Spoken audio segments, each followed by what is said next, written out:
There is another island here. I wonder if we can reach it. I don't think there's anything on it. At least not at a first glance. Oh, hello. There's a cube right here for the taking. Okay, so I pretty much know how to get that star. Oh no, wait, I don't. Even if I climbed over the purple gate, we would still have to climb over the other one? I guess we'll check that out later. Again, stars we'll do at the end.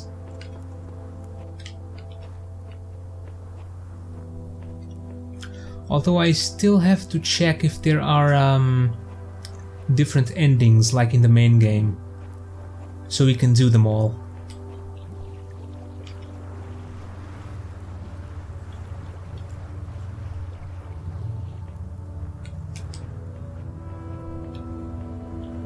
Okay, that is the exit. Here's a message. That society is a city and contains in itself the end and perfection of government. First founded that we may live, but continued that we may live happily.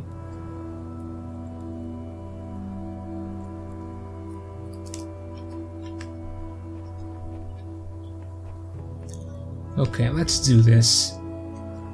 Colliding beams.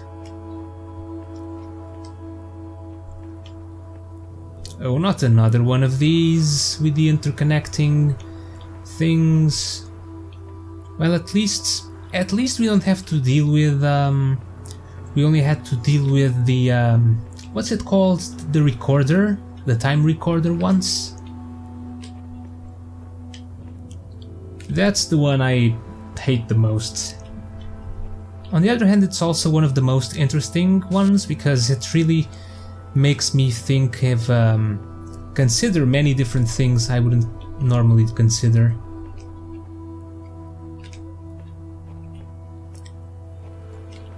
Okay, let's see if there are any items around here. There's a connector behind this wall. Oh, not another one of these guys. Okay, so there's a star. So we need to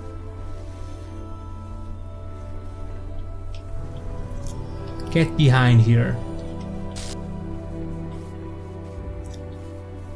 That's our objective. So we'll have to send the blue beam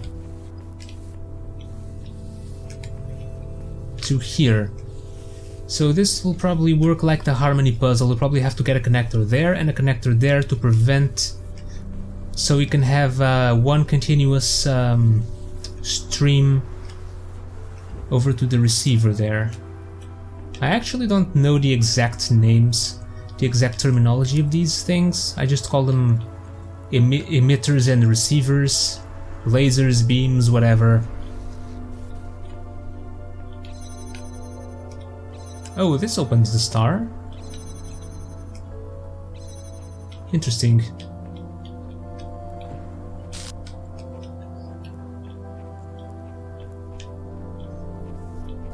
Okay, let's think about this.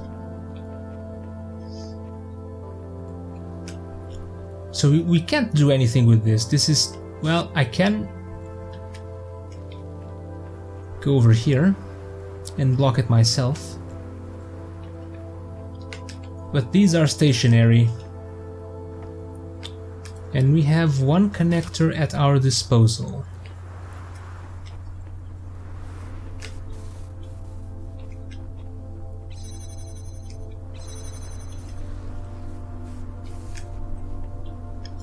Do I even need reds?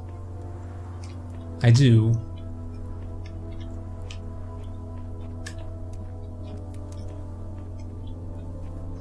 On the other hand, I only have one connector. So what should I do with it?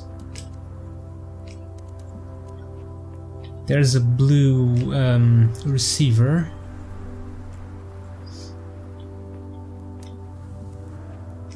And there's another connector. I guess I could do this. That will block the red one. Now we have another one.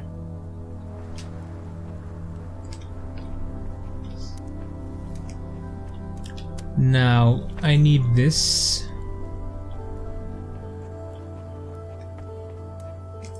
So we need red. How do I get red over here? What's the best way to get red?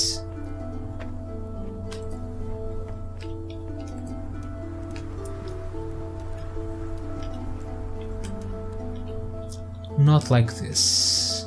Not through here. Maybe through here? No. Maybe over on... oh, through this window, perhaps.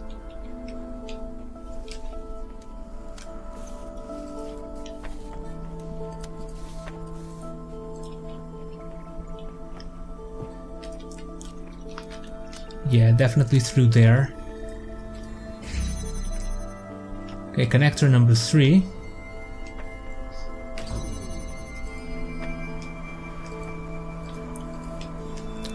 And now we will need blue.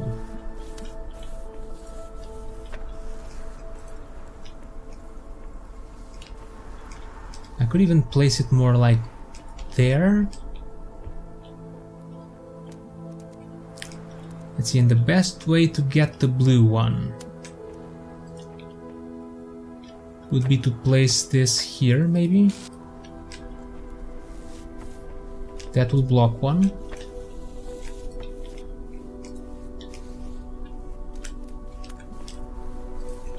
This way we can... no, we can't. Well, I guess we can. If we do it like this. No, not like that. Okay. So this is connected there. This is also connected there. They are connected to each other, so now we need an actual beam over there.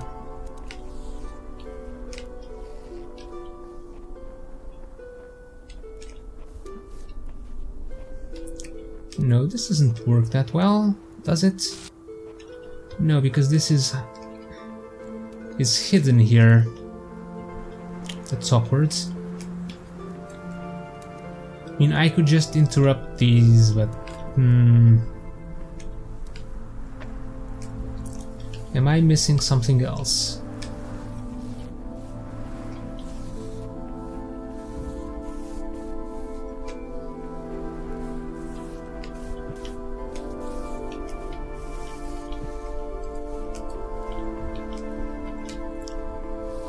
I need a way to connect one of these here and to connect them to a blue beam.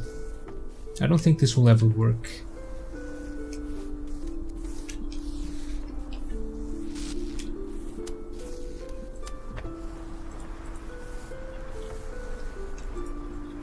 I think our best bet would be to connect this one like here.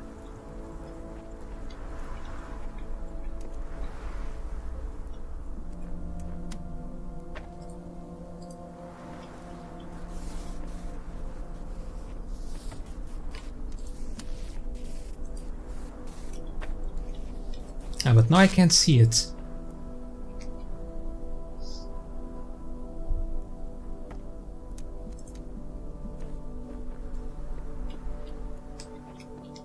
Oh, maybe...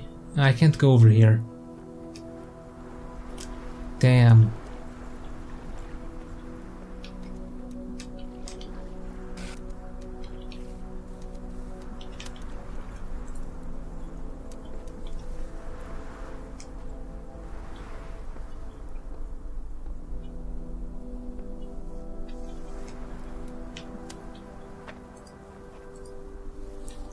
I could do this.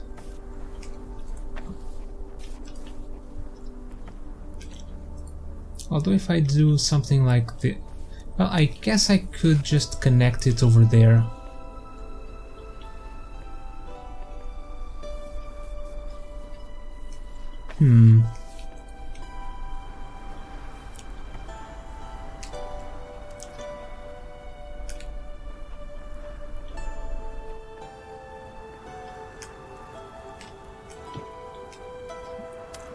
Yeah, we can't see it from here.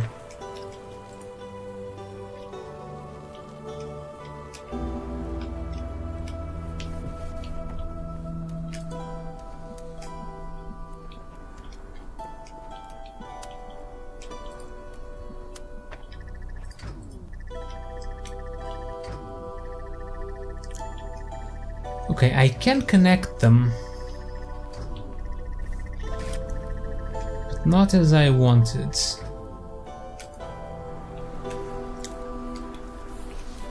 This has to go through this window.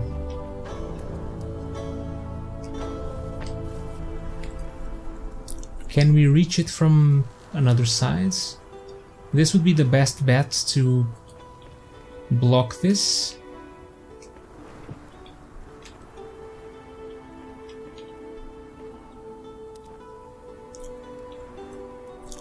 Since if we place it over here, it'll never connect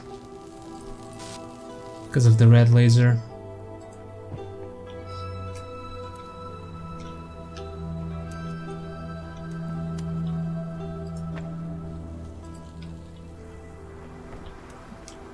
What if I use these in my favor? Oh. I mean, I can block the red laser and make the others forcefully connect.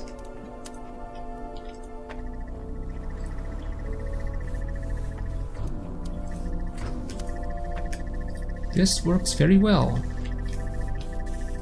Only one of these will be interrupted at the same time, so I guess we can do this. Nice!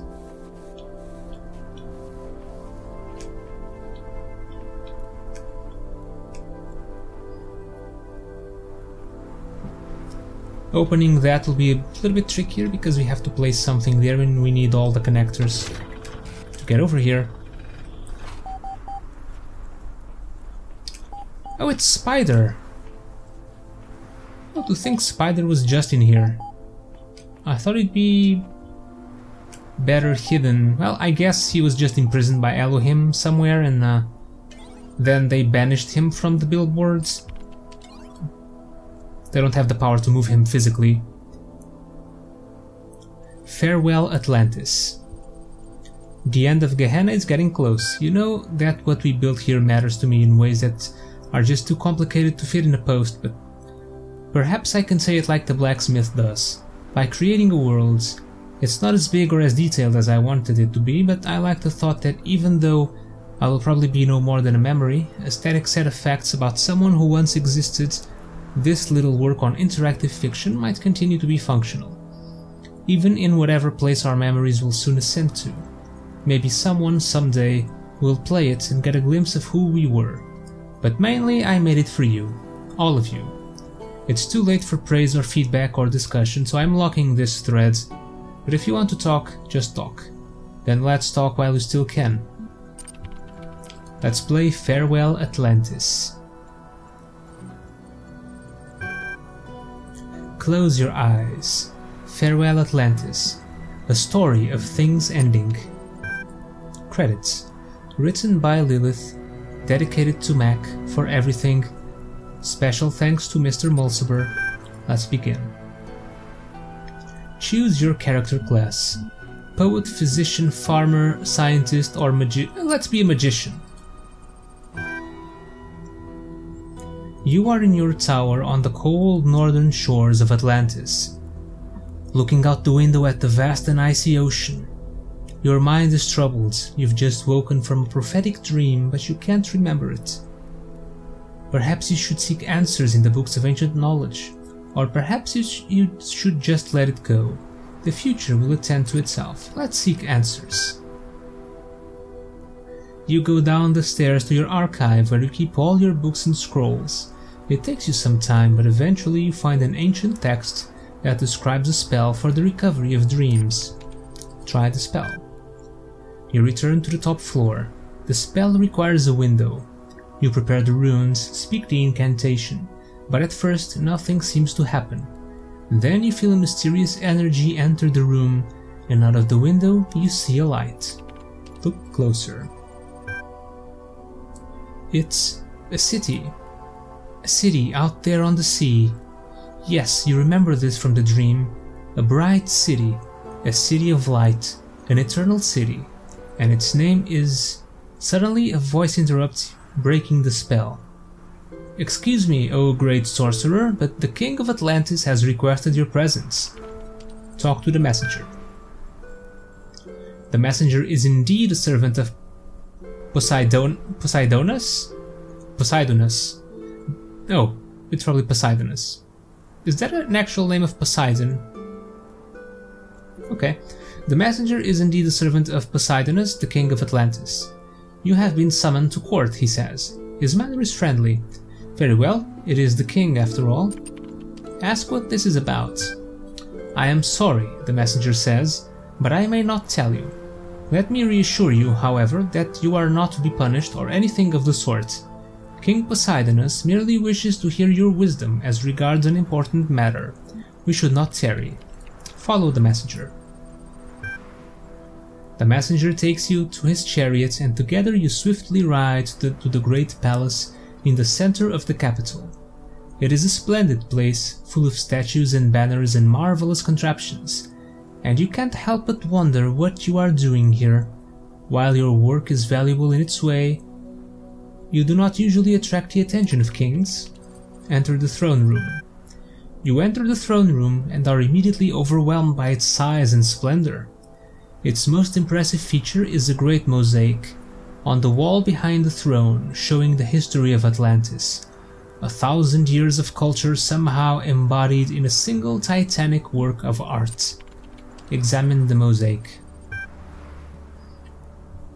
The sheer amount of work this must have taken, every stone carefully selected for shape and color, placed perfectly to complement the others. So many small elements working together to evoke a larger whole. What an accomplishment, and what dedication it must have taken. Welcome, friend, the King of Atlantis greets you. Bow before the king. No, do not bow, my friend, you are a mage. Every day you deal with powers greater than I can imagine, whereas I am but a king. And today it is I who must beg you for help. Your knowledge may be our only hope. He hands you a scroll. Let's read it. You read the scroll with growing horror, because you know that what you are reading is true. You felt a change in the energies, maybe that's the origin of your prophetic dream. Atlantis is sinking. Not someday, not in the far future, but soon, terribly soon. Confirm the truth. The king sighs. I was afraid of this, he says, but I had hoped we were wrong, that somehow... but it is pointless. What is. This is the world we were born into, and that is what we must accept. The end of Atlantis is upon us. Ask what can be done. Tell me, what is the heart of Atlantis? The king inquires. Choose the people. The heart of Atlantis is its people, you say. The arts and sciences exist only to serve the people. Poseidonus nods. Then it is they who must be saved, and you will help save them. How? There is not much time. The sages discovered our fate only this morning, and they are certain the final earthquake is nearly at hand. If there had been more time... He stares out of the window wistfully for a few moments, then gathers himself. There is no time for what-ifs, I'm afraid. Here, take this, the king's golden scepter. The sailors will obey you. Why me?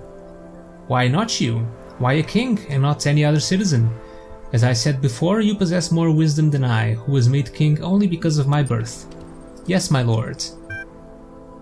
Poseidonus laughs. I am not a lord, my friends. I do not believe I am even a king. I am simply another mortal trying to find meaning in an indifferent cosmos. My final act, perhaps the only true choice I ever made, was to select you for this task. My time is over, you must go now. Head for the harbor. Escorted by the same messenger who brought you here, you head for the harbor. Let's walk to see the city one last time.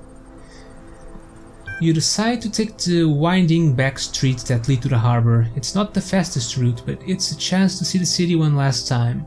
You still can't entirely believe that any of this is happening, but some part of you needs this. The streets are dark, but the darkness is interrupted by laughter and light spilling from taverns and homes. The people of Atlantis love to spend their nights with joy. Some are playing music, others are playing games. There is food and drink and love-making and storytelling under the stars. The earth rumbles, but no one pays much attention. Small earthquakes are common here. Let's hurry. Hurrying as much as possible, you and the messenger arrive in the harbor. 12 great ships are waiting. Their captains see the golden scepter you carry and kneel before you. They have tears in their eyes, but you sense their determination. Speak to the captains. You speak briefly, but with great conviction, telling the captains how important their task is.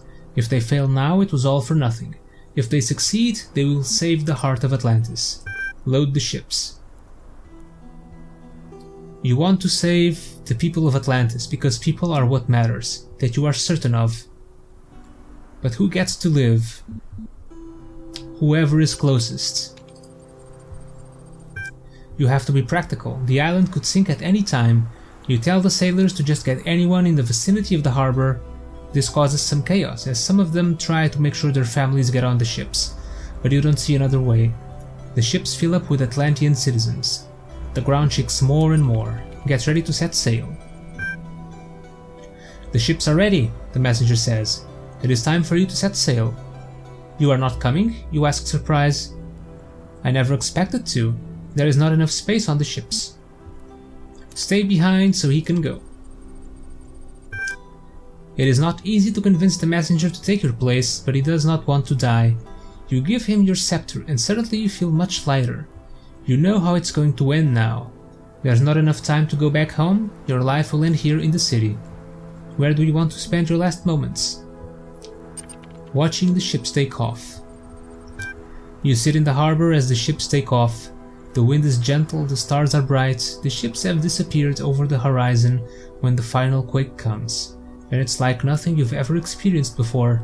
The earth screams like a dying god. The sea rises up before your eyes. Atlantis sinks beneath the waves and you sink with it. The end.